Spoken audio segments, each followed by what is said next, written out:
Hey everybody, and good evening, and welcome to Travel Tips Tuesday. I am trying something very new tonight, and I am trying to figure out the world of simulcasting or multicasting, restreaming, if you want to call it that. So we are working on getting Travel Tips Tuesday set up not only on Facebook Live, where it has been for about the past year and a half or so, but also pushed to YouTube in addition to the podcast platform that we've started recently. So if you'll bear with us for a little bit, we're getting adjusted to some new technical apps and opportunities. If you noticed, I'm flipped around backwards tonight, and that's partially because of some of the new programs that I'm using. So I should still be able to see your comments. So if you do have a comment, please leave them, and hopefully I'll see that using this new app. If not, I'll go back and be sure to reply to them after the fact. So again, thank you for joining me for Travel Tips Tuesday. I'm very excited about tonight and this new opportunity I have to hopefully reach a new audience. It is May the 28th, 2019, and tonight's topic is how to get. Tonight's topic is how to get more time out of your Walt Disney World vacation. So what is Travel Tips Tuesday? Well, Travel Tips Tuesday is really meant to be a practical approach to traveling primarily to Disney destinations. Occasionally we will mention or talk about some other destinations like Universal, other cruising opportunities and all-inclusives and whatnot. But its main focus is on Disney. And as I began to think about that, as I began to think about my own family's recent trip to Disney and a conference that I went to recently, this issue of time came up. And that's actually a theme for Travelmation this year. And is this issue of time and being intentional about where we spend it and where we interact. I spent some time at a conference, as I just mentioned. I was at Disney last week, or about a week and a half ago, and it was this opportunity for a lot of folks like myself that have similar backgrounds that I do. Even some other travel agents were there to kind of gather together and hear from some amazing people. And some of those people were a former Disney Imagineer that helped design the Tower of Terror. Awesome guy. His name is McNair Wilson. He's written a book called Hatch that I bought from him, and he autographed for me. I highly recommend it. It's called Hatch, and basically his story of how he had his experience as an Imagineer. So you can look it up on Amazon. However, if you buy it directly from him, it's a little bit cheaper, and he'll sign it for you. So I'll put his information in the comments. So it's all about his story as an Imagineer. The second person who I got to meet and hear from is this guy named Dan Cockrell, and he used to be, up until about a year ago, the vice president of the Magic Kingdom, and learned a lot of great stuff from him. So great experience, huge benefit to that. I'm very glad I was able to do that. And as I had that experience, one of the things that we talked about is for some of the travel agents that were there is how to better serve the people that we have the opportunity to serve. How we have the better opportunity to serve you all, our clients, our listeners, for those of us that have podcasts. And we want to be more intentional about that. So having some of these new platforms is a great way to be able to do that. We all benefit from each other. So one of the other persons one of the other people there was a Travelmation agent. The other three were not. And again, we learned a lot from each other, and that's great. We're not out to compete against each other. We're there to support each other and build each other up, so that we can better serve you. It was a great experience. So that's kind of a little rabbit that I wanted to chase just briefly and talk about. But let's talk about tonight's subject: how to get more time out of your Walt Disney World vacation. So, the first thought of many when planning a trip is maximizing the time and budget. So, it's a fair point, right? You spend all this time working hard, saving your vacation days, saving up money, making a big payment or small payments, whatever the case is, hopefully in advance, so that that bill isn't coming to get you after you get home. Saving up for this amazing trip. A lot of people save up for a Disney vacation for, an entire lifetime, so to speak, or several years, building up to a very special occasion where they might only go visit a Disney destination one time, if that. A lot of people just dream about the possibility and aren't able to do that. So maximizing your time at Disney World, let alone on any vacation or off time that you may have, is something we need to be intentional about. Yesterday was Memorial Day, and a lot of people were spending time with family. A lot of military families and folks were spending time remembering the fallen and the people that sacrificed themselves for our country's freedoms. So time is something that's very, very important and something we need to be very intentional about. So we are going to talk about that. We're going to talk about being intentional with our time. And we're not just going to sit around and talk about how to get the best bang for your buck. Because for me, travel advice goes beyond just saying, okay, you should do this, and you should do this, and you should do this. But in some ways, it's a matter of principle. It's about taking it to the next level and talking about something that's beyond just maximizing your budget in the events that you do and planning ahead. So let's get into it. The first thing that we're going to talk about tonight are the 4 W's. The 4 W's: who, what, when, where, and why. So that's actually 5, but that's okay. So who, what, when, where, and why. So the 5 W's. Who is going? Think about the people you've got in your group. What are they capable of? Do they have any dietary limitations, any mobility limitations? And again, all of these things are going to help you get more time out of your Walt Disney World vacation. So who is going? Do they have any particular food allergies, aversions? Do they have any other allergies, aversions, things that we need to be aware of? Mobility issues. Are they younger? Do they have nap times we need to be concerned about? Do they have earlier or later bedtimes? Those kinds of things. So understanding the rhythm of the people that go and their expectations, especially if you're going with a larger group of people, let alone just your own family, is definitely something that's important to help you get most out of your time there. The second thing is this: what do you want to do? Talk about that. What do you want to do? Last minute trips are fun, and there's kind of an element of excitement when you go, and you're kind of like, well, I don't know what we want to do. We didn't plan anything. You just kind of go and fly by the seat of your pants. It's great. I love being able to do that. And I advise maybe doing that at least once if you can. It'll give you a different experience for sure. But knowing what you want to do in advance is very helpful. When do you want to go? The time of year is a huge thing because the crowd levels are going to be different. The seasonal offerings are going to be different. Even at some parks like Disneyland, for instance, related to seasonal offerings, not just parades and not just different festivals that some parks have around the time of year, but there are some what they call seasonal attraction overlays.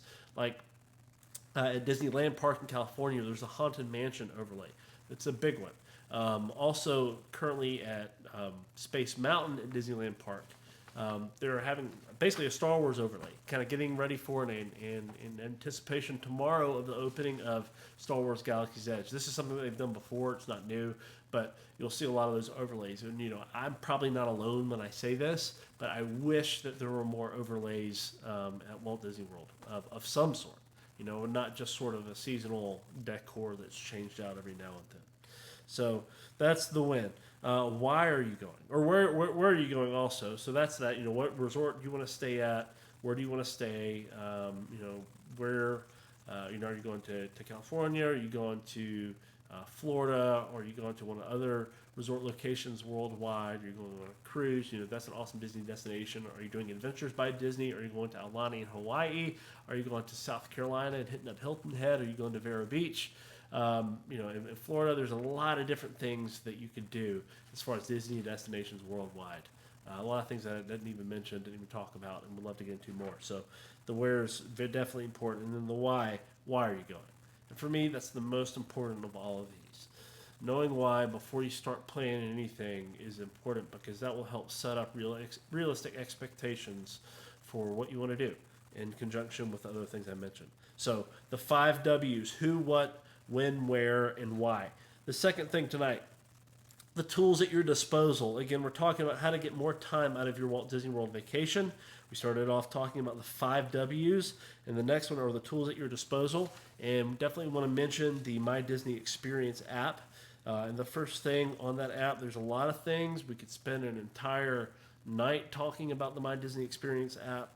I've heard a lot of great podcasts, other than myself, of course, that talk about the My Disney Experience app and kind of break a lot of those things down. The first thing that they will mention are ride times. You can look up real-time ride times across the Walt Disney World resorts. If you're curious you're in the Magic Kingdom and you're curious what the wait is over at Flight of Passage in Animal Kingdom, or maybe you're sitting at home and you're Disney sick and you're kind of pining to be back hanging out with the mouse and some of his friends, pull up that app. You can see what the wait times are and dream about planning your next trip and going back and looking at some of the rides that you did. So ride times is the first thing. Fast passes, you can plan fast passes. You can check availability of fast passes on the app. Also dining reservations, you can manage those. You can check availability for those and set those up on the app as well. As a reminder for that, a credit card does need to be attached to your My Disney Experience account. It's very helpful to have that done beforehand, before you sit down to make those dining reservations 180 days in advance. So please keep that in mind. Also, here's a little tidbit for you. If you're staying on property, you can actually make dining reservations at 180 days plus the rest of the length of your trip. So say, December 20th is 180 days from when you're going to go. Well, if you're going through, say, Christmas Day, the 25th, you can actually make reservations for the entire length of your trip, starting from December 20th all the way to December 25th. So if that makes sense. If you have questions about that, let me know. Love to help you out with that. Another thing you can look at are firework or nighttime spectacular parade and event schedules on the app. You can pull those up. Park hours. You can also unlock your door. So if you, for some reason, you don't have a magic band or you weren't able to get it set up in time, or you just want to go straight to your room, you want to bypass check-in, and your room is open, you don't have a chance to swing by and get your magic band, you don't know where it is, you can still open your door with the majority of smartphones out there using the RFID technology that's built into a lot of smartphones today. So that's something that's really cool. You get a text as to where your room is, and they'll even send you a link to a map of the resort. You can go to it. I did this when I went for the conference about a week and a half ago. Super easy, great thing to do. And then you can manage your check-in. So you can set up your advanced check-in to make sure all your ducks in a row, so you can get that room availability notification and when you can get there. Because a lot of times, especially if it's not a busy season, and you set up your check-in, so you go ahead and complete that before you get there to your resort hotel at Disney. You can get in your room before the check-in time of 3. They're supposed to be ready by that, but I've gotten advanced check-in or check-in notifications that my room is available as early as like 11 o'clock in the morning. We're already in the parks by that point, but theoretically I could have gone to my room at 11 if I wanted to. I had kind of 4 extra hours there. So that's the My Disney Experience app. Again, we're talking about tools that you have at your disposal. My Disney Experience app is huge. You need to know that and understand how that works, especially if you've never been. It'll definitely be your advocate. The second thing is the web. And I want to caution you to be careful on where you look on the internet, because everybody's got an opinion. There are a lot of things to be careful about when you're looking at online travel advice. You want to look at to see where that's coming from. Are these people accredited? Have they been to the parks recently? Are they citing legit sources or some third-party, fourth-party information? Those kinds of things. Are they reputable? Do you see other people quoting these folks, and does their information stack up? So just like if you're doing a research paper in college or something, be intentional about who you're looking at. Be intentional about what you're using to gather your research. Don't just go to Google and type in what ride should I go on at Magic Kingdom with my 3-year-old, and then go with the first thing that pops up. So you want to look at a variety of responses, and you want to pick the ones that have the most legitimate, I guess, responses and feedback and background, really, is what I'm getting at. So there's that. Another thing is this: if you are booking with a travel agent, all right, so this is just a general blanket statement. If you are booking with a travel agent that is hopefully an authorized Disney vacation planner or works for one. I am not an authorized Disney vacation planner, but Travelmation is.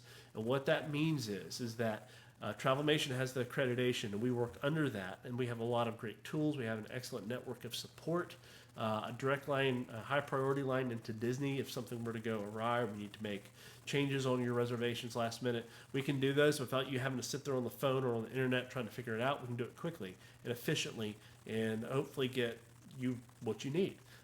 So there are a lot of other awesome resources that we have access to, specific training events as part of being an authorized Disney vacation planner. And with that stamp of approval, that we're not not somebody trying to steal your money. When we say that we work for you at no cost, that's true. We do. We do not charge anything extra, and we can't.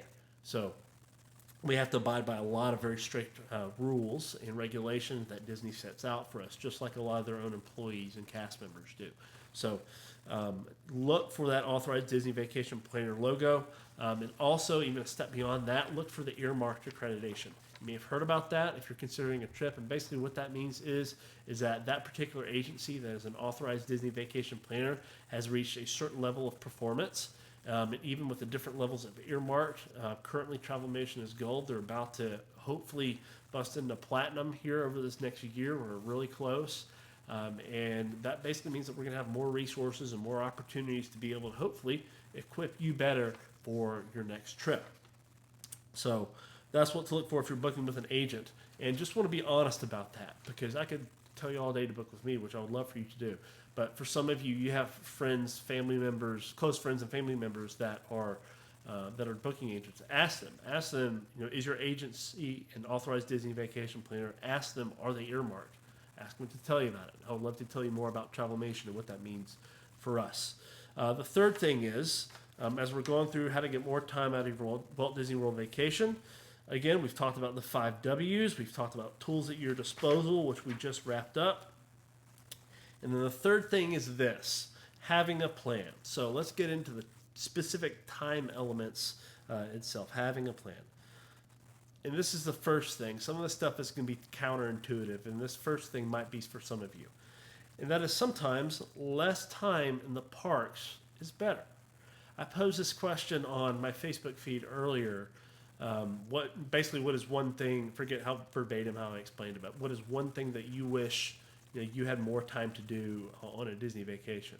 And almost resoundingly, almost every comment or question or reply on there essentially said that, I wish I had more time to spend at the pools. I wish I had more time to, spend at the resorts. I wish I had more time to rest.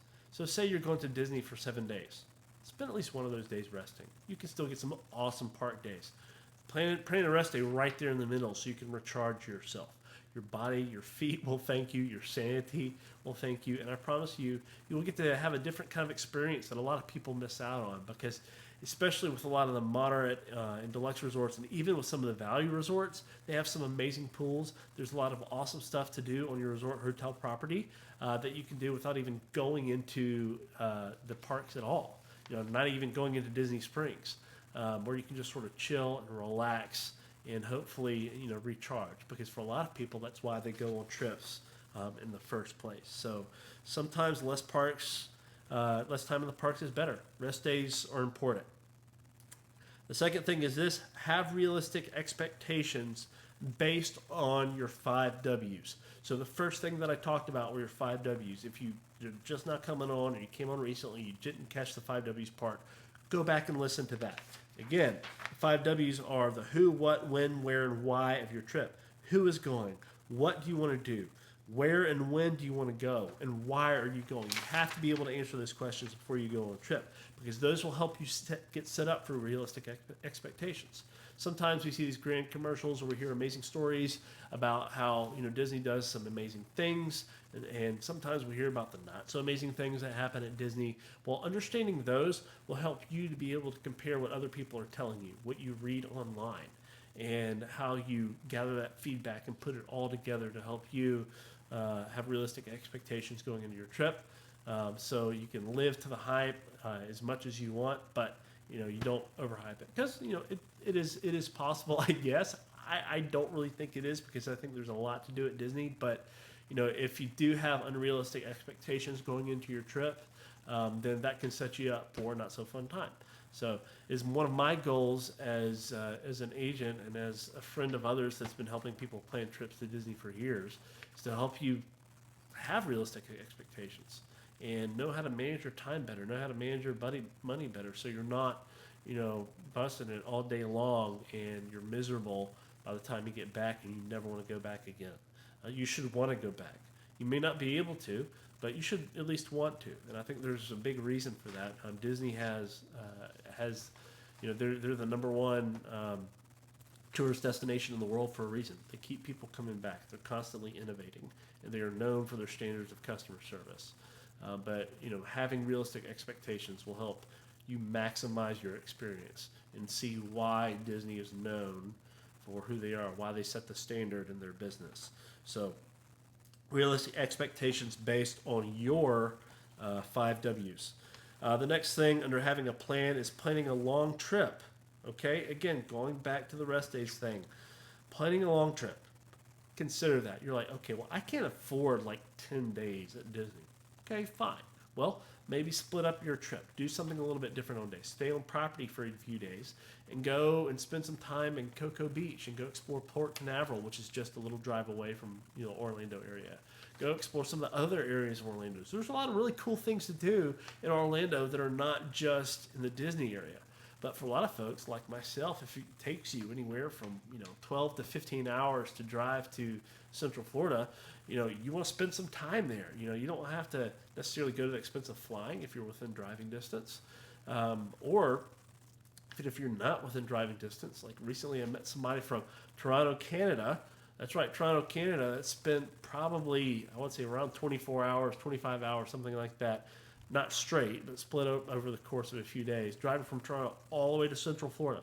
So there are people that do that. I hear stories about people that drive from New England all the time, from Texas, from the Midwest. So all over the country, people will drive to Disney because it's cheaper and because there's something about the journey of going where you get to know people, where you build some relationships, you see some things and have some experiences that otherwise you may not see. So by planning a long trip, you have the opportunity to experience your vacation, experience the people that you're going with, and making memories in a different way that you may not. Planning a long trip doesn't mean spending every single waking moment in the park.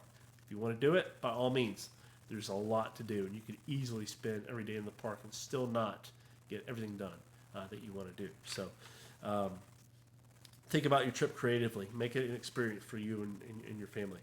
And then the other things I'll kind of add on I'm going to add on a couple other things to our conversation tonight. But again, how do you get more time out of your Walt Disney World vacation? 5 W's, realizing tools and using them efficiently with the tools you have at your disposal. Also, having a plan is huge. Also remember to be flexible because sometimes the weather, sometimes just life happens and things happen. Being prepared and just kind of going into it with a degree of flexibility will help you. Especially, and this is kind of a bonus tip for you tonight, especially if you're a trip leader, meaning if you're leading a large group of maybe school kids or adults, teens, tweens, children, whatever the case may be. If you're a trip leader, the people that are going with you, even if it's just you're on your honeymoon and you got one other person going with you, or if it's a large family gathering, whatever it is, if you're the point person for your trip, for your crew that's going, people look to see how you react to conflict. They'll look to see how you react to when things go well. They'll look to see how you react, especially if you've got kids, how you think and react to cast members that are around you that are serving you. So lead well. I just want to encourage you with that. Lead well, be flexible, be gracious, be kind. It can get hot, but please try and be patient as well. And remember that you largely set the pace for the rest of your crew. So be thinking about that. Lastly, kind of want to wrap up the conversation tonight, reminding you, as I said just briefly earlier, that working with a travel agent is free. Now, there are some agencies that do charge fees. I don't know who they are. I can tell you right now that Travelmation does not charge a fee for packages that we book through Disney destinations, through the Walt Disney Travel Company for you all. If you're taking a family trip down there and you see the pricing online on Disney's website, we can give you the same pricing, if not better, and we won't charge you an extra fee.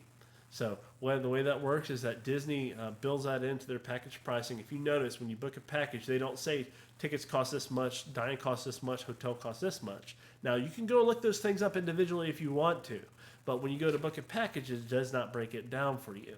And they also don't say within those things how much that they put in for travel planning fee, because they're either going to turn around and pay their own people, or they're going to turn around and pay an authorized Disney vacation planner and some of their agents like myself, like Travelmation, who loves their clients, who wants their guests to have an amazing experience, which we do, which I do. And they do that on the back end to compensate us for our time. We do not get our our compensation until well after you have returned from your trip, because personally, I want to make sure that your trip is the way it needed to be. Our agency does, and also Disney does. We want to make sure that you're taken well care of. So we also don't want there to be any awkward pressure or anything like that. So yes, we do get a commission from Disney, but it does not cost you anything extra when you work with us. So there's some bonuses to that. You're supporting a small business, which is essentially what I'm doing. I'm not an employee of Travelmation, but I do get the chance to support some awesome people like some of you that are watching this, and so many others that I've been able to work with. So just keep that in mind. If you have questions about how that works, I would love to talk to you about that and appreciate the opportunity to speak with you about it. Also, if you're listening to this on a podcast, please rate this. I have 2 ratings on iTunes so far. I don't know who they are from, but if they are you, please let me know. That would be awesome. I would love to say thank you. And if you do leave me a rating on iTunes, please, or whatever podcasting platform you're listening from, please let me know. Shoot me a message on Facebook. Send me an email. I would love to say thank you and see how I can help your questions that you may have about planning a trip. And then the next thing that I mentioned this up front earlier, be on the lookout for info on how to check out Travel Tips Tuesday on YouTube. So you'll be able to go back, even if you don't have access to Facebook, or you want to share, Travel Tips Tuesday with somebody that does not have a Facebook account, because surprise, not everybody does. And YouTube is actually one of the fastest growing social media platforms that's out there right now. We used to view it just as a media platform for online video, but YouTube is becoming much more of a social platform, utilizing a lot of the same kind of things and tools that your Facebooks, your Instagrams, your Snapchats, Twitter, stuff like that do, just in a different way. And of course, with video and live video being a huge part of that. So we'd love to be able to reach out to you and help you and serve you. And one of the best ways to do that is leaving those reviews, because those reviews will show up and hopefully let some other people know the kinds of things that they can hear and learn and experience. So if I've ever helped you in any way, please let me know. I would love to know how. And I would love to know how else I could help you. So if you've got any topic ideas, some things that you would like to cover, some more travel basics ideas, I would love to be able to talk about that. Because again, going back earlier when I was talking about that conference thing, there are a lot of people from different disciplines and different backgrounds. We all have different experiences in life, and I believe there's a lot of things that we can learn from each other, and that's one of my favorite things I love about social media. So let me know. We'd love to chat. We'd love to chat with you. So thank you again for joining me tonight. I do hope you have an amazing night, an amazing rest of the week, and we'll see you again real soon. Bye-bye.